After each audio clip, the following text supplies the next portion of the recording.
அமைச்சர் செந்தில் பாலாஜியின் நீதிமன்ற காவலானது 21வது முறையாக பிப்ரவரி 20ஆம் தேதி வரை நீட்டிக்கப்பட்டிருக்கிறது. இது பற்றிய மேலும் விவரங்களை செய்தியாளர் சுரேஷ் வழங்கிட கேட்கலாம். வணக்கம் சுரேஷ். செந்தில் பாலாஜியின் நீதிமன்ற காவலானது 21வது முறையாக நீட்டிக்கப்பட்டிருக்கிறது. கூடுதல் விவரம். வணக்கம். சட்டவிரோத பணப்பரிமாற்ற தடை சட்ட வழக்கில் கடந்த ஆண்டு ஜூன் மாதம் 14ஆம் தேதி கைது செய்யப்பட்ட முன்னாள் அமைச்சர் பாலாஜிக்கு எதிராக கடந்த ஆகஸ்ட் மாதம் அமலாக்கத்துறையினர் குற்றப்பத்திரிகையை தாக்கல் செய்திருந்தார்கள். கிட்டத்தட்ட 3000 பக்கங்களுடன் கூடிய இந்த குற்றப்பத்திரிகைகளுடைய நகல் செந்தில் பாலாஜிக்கு வழங்கப்பட்டு அவருக்கு குற்றச்சாட்டுகள் பதிவு செய்வதற்காக தேதி நிர்ணயிக்கப்பட்ட நிலையில் விடுவிக்க கோரி அவர் மனு தாக்கல் செய்திருந்ததால் குற்றச்சாட்டு பதிவானது இன்றைக்கு நடைபெறவில்லை. இதற்கிடையில் அவருடைய நீதிமன்ற காவலானது இன்றைக்கு முடிவடைந்ததை அடுத்து புழல் சிறையிலிருந்து காணொலி காட்சி மூலமாக அவர் சென்னை முதன்மை அமர்வு நீதிமன்ற நீதிபதி அல்லி முன்பு ஆஜர்படுத்தப்பட்டார்.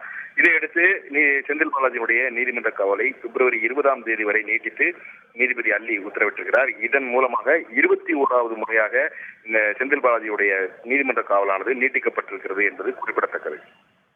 விவரங்களுக்கு நன்றி சுரேஷ்.